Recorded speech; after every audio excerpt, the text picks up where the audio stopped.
Hey guys, welcome to my Devlog series part 1. Today we're making a game.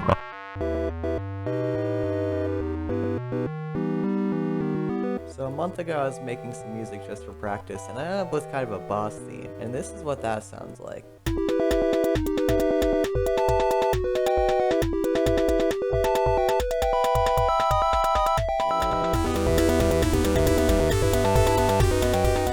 I was really proud of how this turned out, so I figured, hey, what if I made a game to go along with it, and this was the boss music. Now that may sound like a stupid idea. So anyways, I started working on some concept art. I ended up deciding the game would be a roguelike where every enemy is a worm. I ended up deciding on worms because the previews of the main melody kind of look like worms. Vaguely. I started off development by implementing the player character. Currently they can just move around and you'll start as a different class every time you restart the game. The classes don't do anything yet though. Next I started working on the dungeon generation. Alright, I'm gonna try and explain how this garbage works. So first you pick two directions. The first one is your starting direction. The second one is the rotation direction. I'll explain what the hell that means later. Next you place the starting room and we'll color that in puke green. After that we'll try and place a room in the starting direction and test if that room collides with any previous rooms. If it does, it'll rotate in the rotation direction, in this case clockwise, and then try again. Except the room we placed never collided with anything, so we'll put it back where it was. Now after placing that room, there's a random chance that the starting direction will rotate either 90 degrees clockwise, 90 degrees counterclockwise, or not rotate at all. In this case, it'll rotate 90 degrees clockwise. Then it'll place the room and check if it collides with any previous rooms. In this case, it doesn't, so it just places the room. Then it repeats the process, in this case rotating the starting position 90 degrees clockwise again, placing the room, checking if it collides with anything. In this case, it does, so it rotates 90 degrees clockwise and tries again in that direction, but finds that that's also blocked and tries it again. This time it actually works. It'll keep repeating this process once it reaches a random number of rooms specified before the rooms actually start generating. Now we're going to color the end room in blue and then start making treasure rooms. These will be placed off to the side of pre-existing rooms and colored in yellow. And we'll also turn a pre-existing room into a treasure room. And that was the dungeon generation system. That wasn't too hard, right? And now we can test it out. Ah yes, that works perfectly. Alright, let's move on now. Anyways, while I was working on the dungeon generation system, my friend Taha made some new player sprites. And they look pretty cool in game. Please go check Taha out, he's really cool. His Twitter will be linked in the description.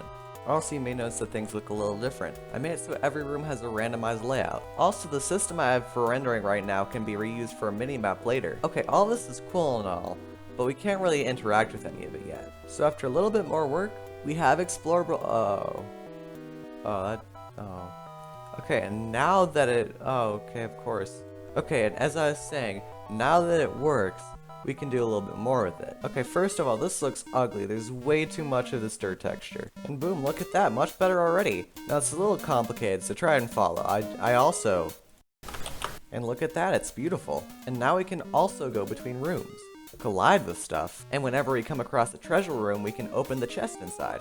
Alright, and with all that out of the way, now it's worm time! Okay, so for our worms, we're gonna need two things, art and AI. So we already got the art covered, so now we gotta make an AI for it. The way our AI will work is it'll switch between two states, attacking and wandering. In its attacking state, it will target the player.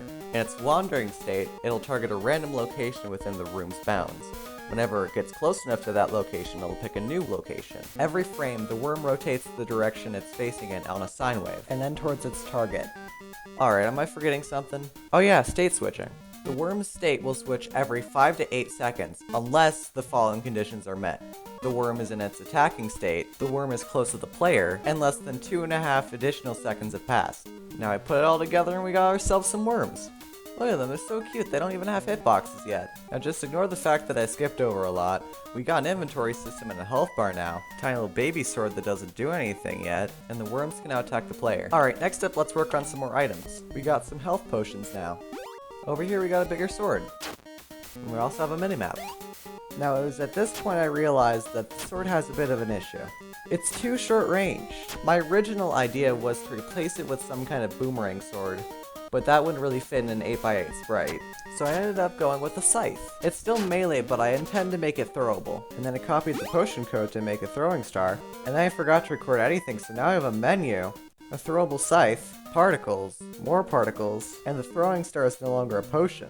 And also doors that close behind you so you can't just...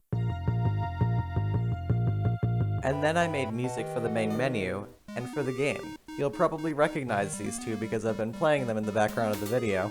I had volume sliders. And also forgot to record anything apparently, so I guess this video is gonna be really short. Alright, let's wrap this up. I added particles for whenever a throwing star hits the wall, same for the scythe, and the doors opening. And on top of particles, you can now get healing potions from chests. Oh yeah, and the healing potions have particles too. And lastly, I added a trophy in the last room that will end the game. And with that, the prototype is finished. And if you want to try it out for yourself, the link to the game will be in the description, along with any other links you may want. Anyways, I hope you enjoyed. Now go. Get out of here. Go away.